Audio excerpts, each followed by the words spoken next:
Thank you. All right, so we kind of started talking story a little bit about the application. And Sheldon was like, oh, let's talk about the application for 30 minutes. I don't think we need to honestly talk about the application for 30 minutes, but I think for this particular session, it's discussing or talking story about things that we've seen, based on our experiences and the students that we worked at and also that you worked with. So I guess first things first, there's Sheldon kind of mentioned this yesterday, like there's kind of an elephant in the room, I guess you could say, in terms of the application itself. But by show of hands or based on your reactions, can you let us know if you've heard of the Kama'aina app? So again, if you've heard of something called the Kama'aina app, okay. Thank you, Kevin, Lisa, Rebecca, okay, Nicole, all right. Okay. Okay. Lisa, I think you mistook the thumbs up with us with a kind of frowny face. But anyways, okay, so there is something called the Kama'aina app that has been released. Now, KCC, we will not be using the Kama'aina app. Reason being is one, I will, if you look in the chat, I think Sheldon, our program, actually, we think we did a pretty good job with the tutorials. And I think what we talked about earlier was a lot of it, for a lack of a better word or phrase, is students just got to read basically how to fill out the application. But with that said, there is the tutorial that I kind of dropped in the link there that kind of guides the students on how to fill out the application. So that's the first reason we're doing that. Second reason why we're not using the Kama'aina app is once, and Sheldon, you can chime in if I'm wrong with this, but I believe once someone goes on the Kama'aina app and they submit it, that goes to a different cloud or system, okay, like a university like system. Now, therein for us lies the problem, because if you were to do the application, this way, or actually this way, Sheldon, sorry, we have access to the information. So if, Sheldon mentioned earlier, if test scores are missing, health documents are missing, we can see that. However, if it goes to the system, we are not sure who's exactly processing the application. So Jennifer earlier talked about instant gratification, instant notification.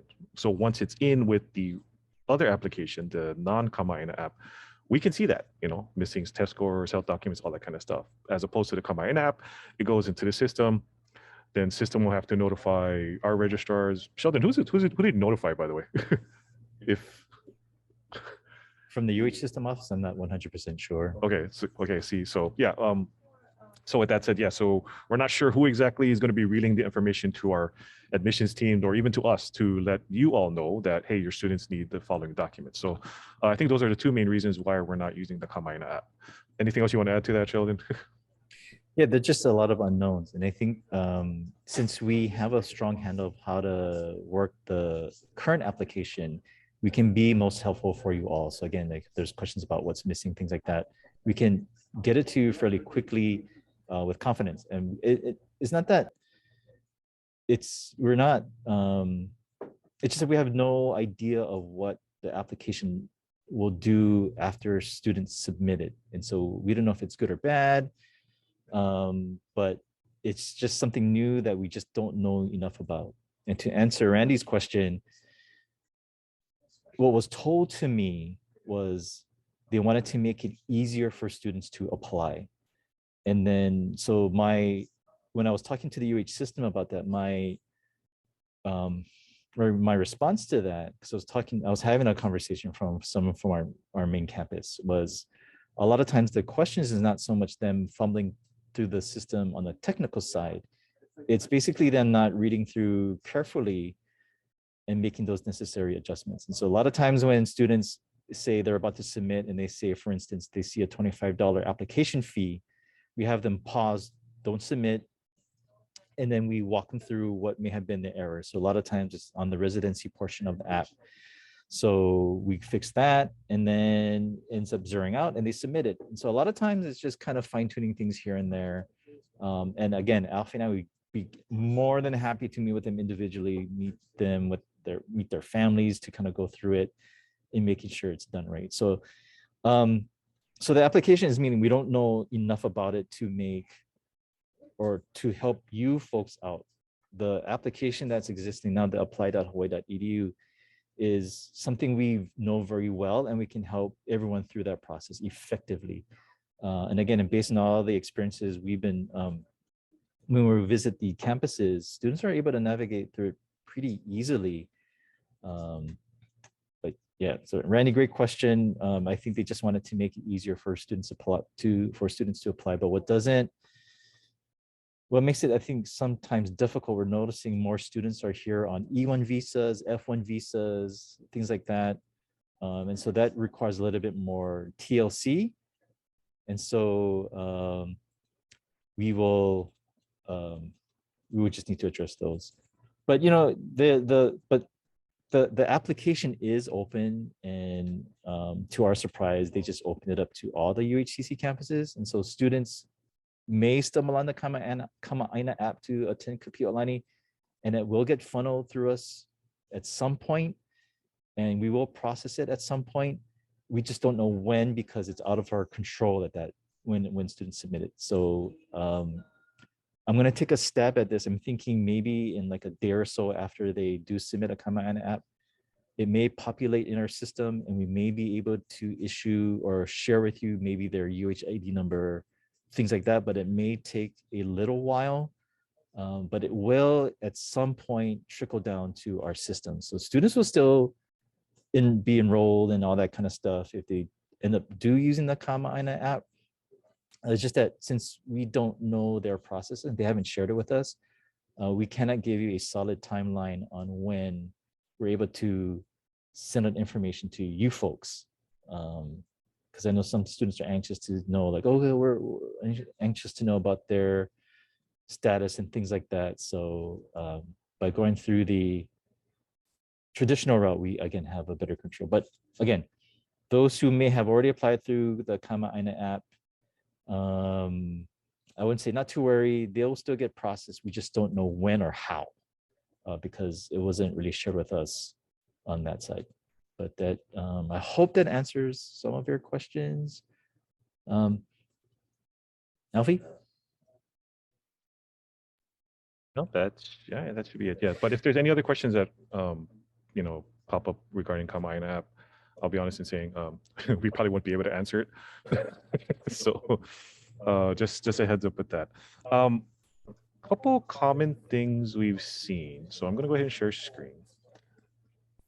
So a couple common things. So since we're talking about the application that we're comfortable with, we might as well just things that we've seen. So the first thing that we've seen or issue we encounter is right off the bat, students having difficulty creating an account, and it could be for various reasons, you know, or not even with that.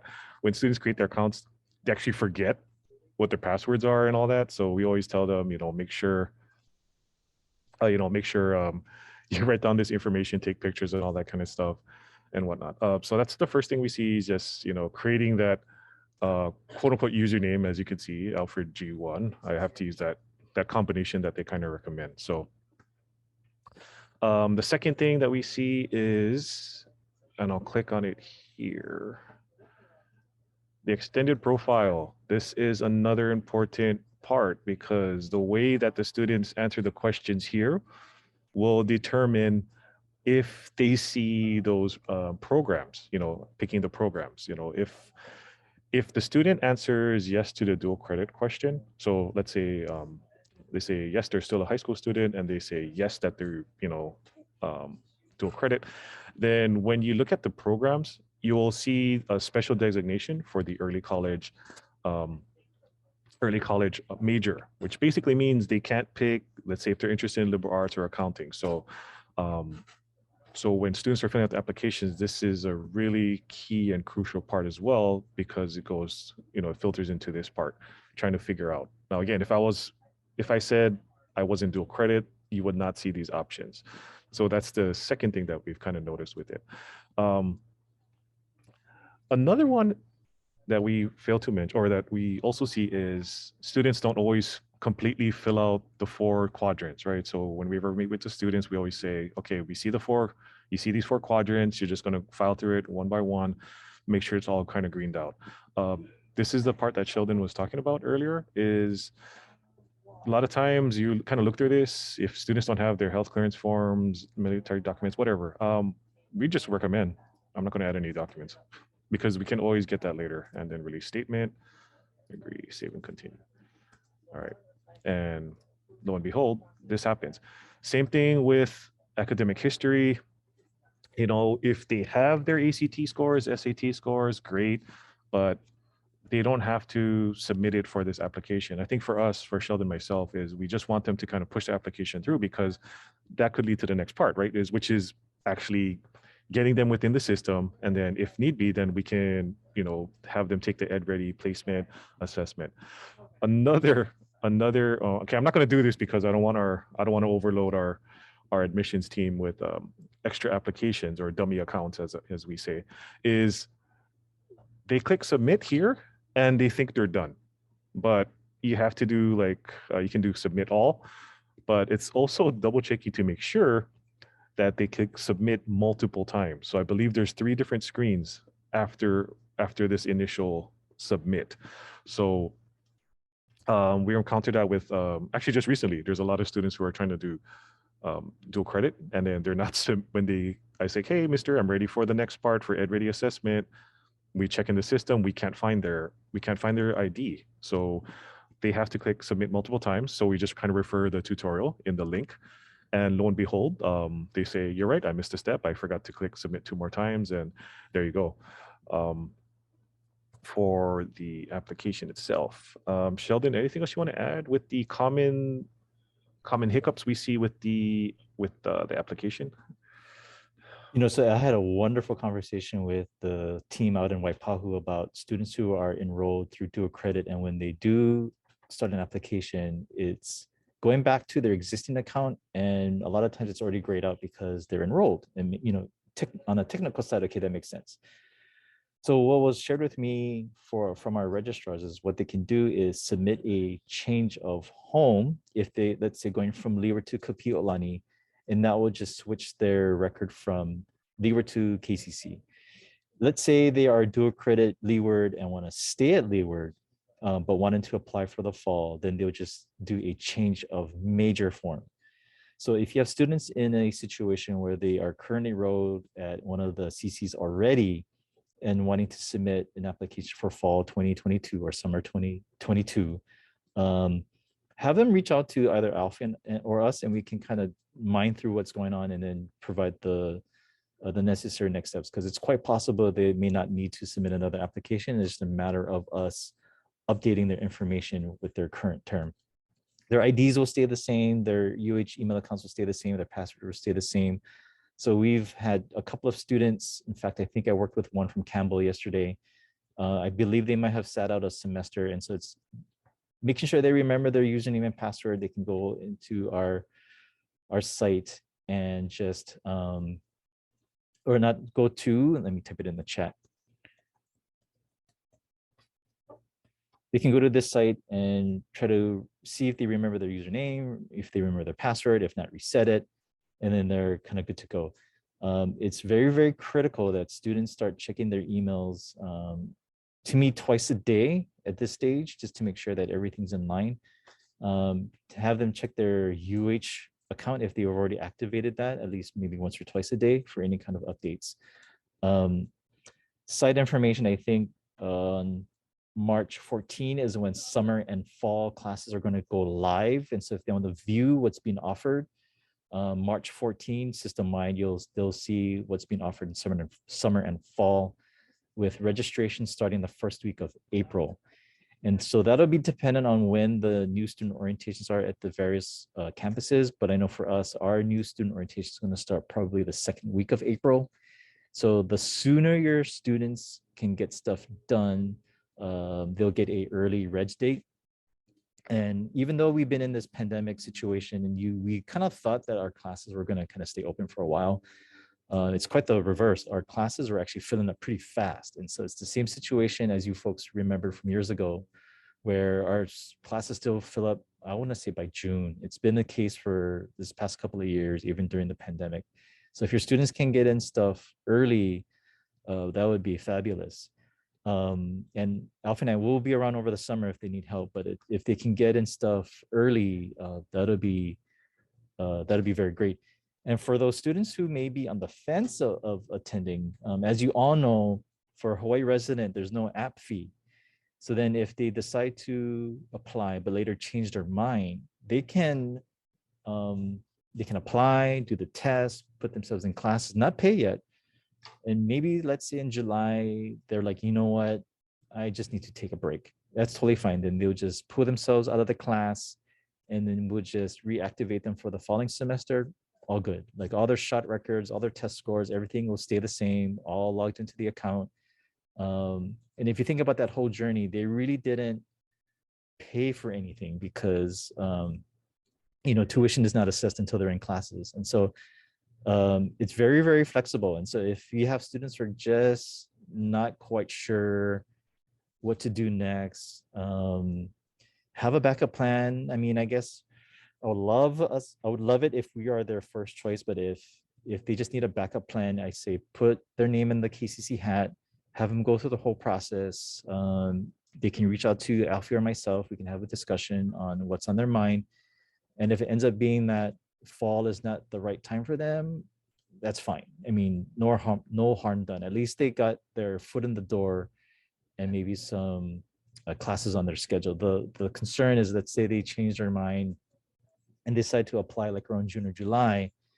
At that point, all our classes are full. In fact, when Alfie and I help with new student orientation, we worry about the students we meet with in August because a lot of the classes are full. And it's critical that they jump on English and math courses in their first semester. But if they don't have it, I mean, it's not a bad thing, but it does limit themselves in what courses they take in the following semester. And so by jumping on the application early, allows them to get into classes that are important for their progress moving forward. I know in a little bit, Russ Kinningham from Health Sciences is going to talk about going into the health programs. And so that even more so becomes critical because if they need certain math courses, if they need, say, anatomy and physiology or midterm, and if those classes are full, then that will maybe even delay when they are eligible for a lot of those health programs. And so again, I really do appreciate all your folks' hard work in getting student supply. I know it's really, really hard, but we've seen just amazing headcounts of those applying now, and we totally appreciate it. And I think those students will really benefit from getting the applications done early because then we can move things forward as far as getting them started in their college career. And what I tell some of their students, I said, if you do your registration now, if you think about it, if they pick other classes in April, that's one less thing they have to worry about when they walk across the stage at commencement. They got all that stuff done, and then they can spend their summer perhaps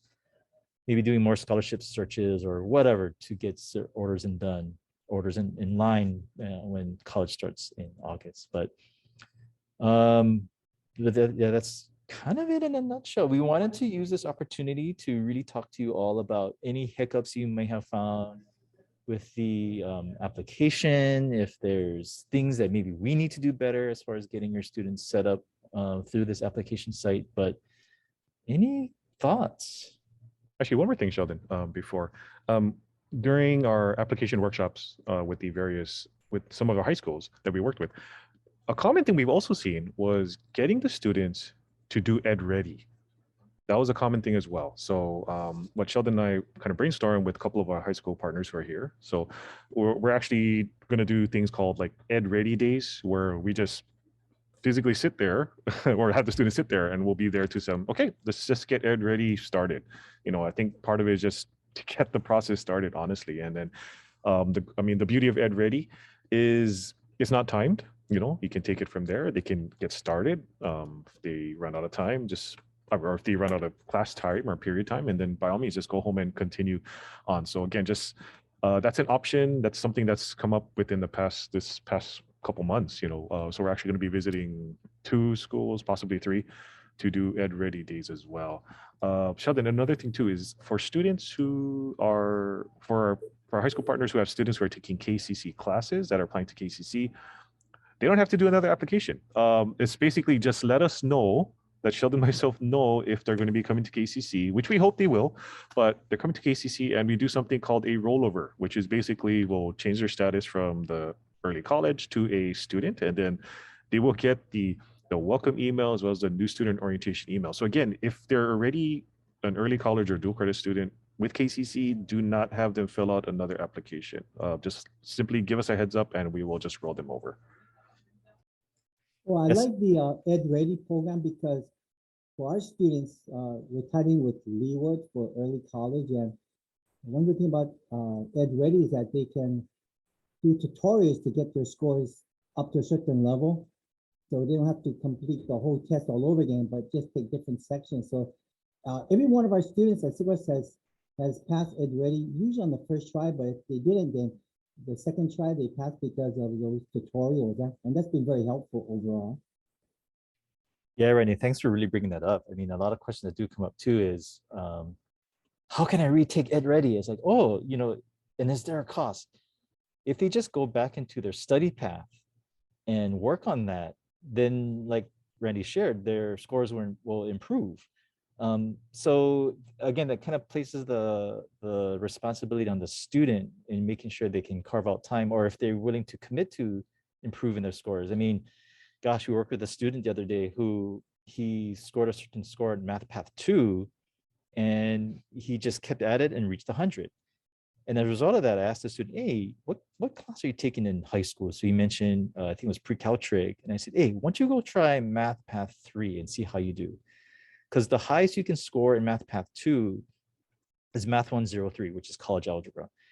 So I told the student, hey, try Math Path 3 and let me know how you fare. And so then he did, and I noticed his progression where he got his initial diagnostic, he went back into the study path, and he got 100 on Math Path 3. So now he's eligible to take Calc 1. Not to say he may be prepared for it, but at least now he has that option. So he went from placing into Math 103 to now Math 241. So now he has like this option of taking all those courses in between. So let's say he tells me, you know, Mister, I know I qualify for Calc 1, but I think I might want to do Math 140, which is trig. He has that option now. So I think a message to the student, like Randy shared, like if they just spend time in their study path, that is sort of like the retake, and it's no charge. And much like what Alfie shared, it's not timed. And so if they do a little bit today, a little bit tomorrow, whatever, that's completely fine. I mean, if there's any kind of timeline, I would say try to get it done before registration starts so that you can start planning. But even then, like if you picked a class and you later go back into your study path and you, let's say, you improve your math score, you score higher, you can drop the one that the student can drop the one that they're currently in and add the one that they placed into. That's totally fine. And so the study path is just really great for students to kind of entertain if they want to improve their score. If they're fine with the initial diagnostic, that's totally fine too. But if you come across students who are saying, you know I could have done better, and you just tell them, well, go back into your study path and work on it, because it's like a customized, for lack of a better example, it's a customized Khan Academy based on how they scored in their diagnostic. And so I keep sharing this story too. I once worked with a student. It took him 4 days to complete, I think it was the English path. And in his case, he would log in, do some, log out, go back in, log in, do some, log out, and then he would then do his study path after he did his results. So he just took a while, which is perfectly fine.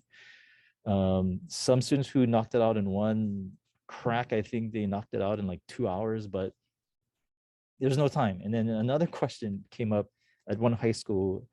The student was super funny. He goes, what about cheating? It was funny. And all his friends were in that conversation too. And the friends actually chimed in and said, well, you're just cheating yourself. Because if, let's say, you cheated and you placed into Calc 1 and you take Calc 1 and really the only math class you completed was geometry, well, that's on you. So when you go into Calc and you realize that, oh my gosh, I'm just looking at lines and dots and things, because that's what I see when I see calculus equations, then you're going to get the grade you've earned. And so it's funny, in the years we've been doing this, I have not experienced anyone gaming the system, because I feel at the end of the day, they have to take the class. And so, yeah, but Randy, back to you. Thank you for bringing that up. But any other questions? This could be about EdReady as well, the placement test. And on that, I feel like I'm just sort of rambling on, and I apologize. Students don't need to be officially admitted into any of the campus to take EdReady. As long as they have a UHID number, they can take it. And so if they have applied and they're just kind of anxious to kind of get things going, but they're not hearing anything from any of the campuses, just reach out to Alfie or myself. We can see if they have a UHID number and they can get started on EdReady. So they don't have to wait for an acceptance or anything. If you have students who are say waiting for their ACT scores, it would be good for them to take the placement test so that they have a menu of choices on the table in terms of where they're going to start in their first semester with us. So lots they can do now. Lots they can do. A lot of things they can do now as they get prepared for the summer or fall. But any questions?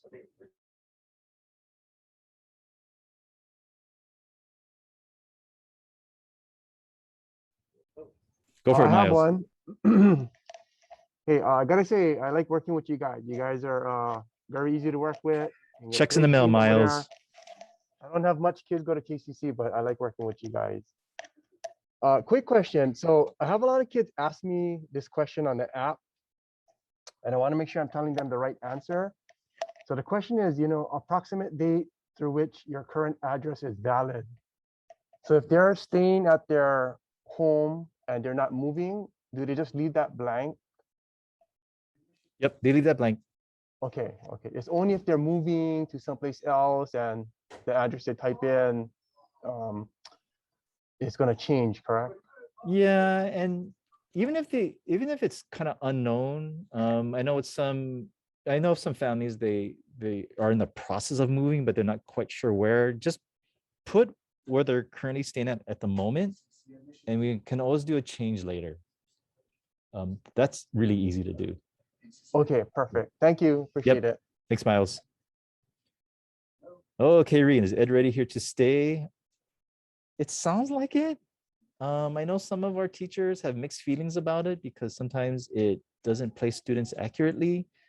But we're gonna work through that. But as far as I know, I haven't heard anything of it sunsetting at any point. So I think it's here to stay, because the way we're managing AccuPlacer right now, which is in person, if you think about it, students have to show proof of vaccination or show proof of negative test, and they have to show that through their Lumi site before they come to our campus. In addition to that, they have to schedule an appointment to take AccuPlacer. It's not dropping anymore. And so on the convenience side, it's a little bit of a challenge. So I know some of the teachers are going to just kill me, but to me, the convenience of EdReady is comforts of home. You don't have to worry about that just yet. If they have strong internet connection wherever they're taking the test, good to go. And it's also untimed. And so going back to the example where this took 4 days just to take the English path, I feel that allows a little bit more flexibility with a lot of our students who are juggling multiple things. And so I feel EdReady is good in that way. But yeah, I hope that answers your question, Regan. But I believe it's here to stay. EdReady. If I was to host the EdReady test session, what's a good guesstimate time I should tell kids to plan to stay? 2 hours? Like, if you could kind of give me a average normal kid. Should I say is there plan such 2 a thing? hours? You know, my mom always told me I was special. So I don't know if I'm average normal. Well, you are special, but normal special versus special. Okay. Like, do we say safe to Well, say 2 hours? Well, like Alfie shared, I think what we're going to do at one school is we're just going to get them started.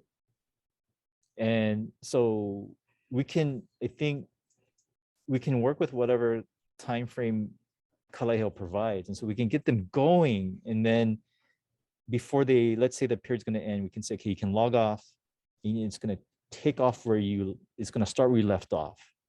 So we can get them started. Because I would hate for them to rush if they, in their mind, they think there's some kind of timeline. And so if we have that opportunity, say, to do that at Kalaheo, it would just maybe, it could even just be like half an hour just to get them going. Perhaps some time could be spent answering questions at the beginning, not during the test, because can you imagine if I provided math answers? Man, there'd be, anyway, we won't go down that route. But they would just, we can just get them going. And then again, they can finish up at home. See, my fear is they won't, so I wouldn't do it during school because I don't want the bell to ring and I'm not going to hold them out of 2 periods. So if I did it after school, do I say, anticipate 2 hours, but some of you can be faster and some of you might be slower, but you can stop when you poop out? It's like, is a 2 hour window kind of, I mean, because that's a long day already, right? If I start at 2 o'clock, they already been in school for 7 hours. Right. Like, is that what, or would you just say like English about 1 hour? Well, what we're, you do another day kind of a thing? So the way we're doing it at the high schools, some of our high schools, is we're dedicating 1 day for one particular subject, and then the other subject for, yeah. So we're splitting it. You know, depending on the, and yeah, I hate to say this, April, it's the whole it depends type of thing, right? Too. Right. But what we're going to recommend though is for students not to do both of them on the same day though, because that's just going to burn out and whatnot. And just a personal story. Sheldon made me take the EdReady. so I took the EdReady and I purposely bombed it. The English part, okay, you know what? I suck at English. But no, I bombed the English and I got a 1 on it. So just because I wanted to see what the study paths kind of look like. So I want to say it took me about an hour to kind of get through it. So I mean, again, I still speak pidgin, the kind and all that. So I would think 1 hour to half an hour would probably be a good time frame for students to kind of do it. Okay, no, that's good to know, because that's the kind of stuff they ask you, like how long should I plan to do? I'm like, I don't know. Yeah. You do it till you pass. That's all I say. But I don't know what I talk about.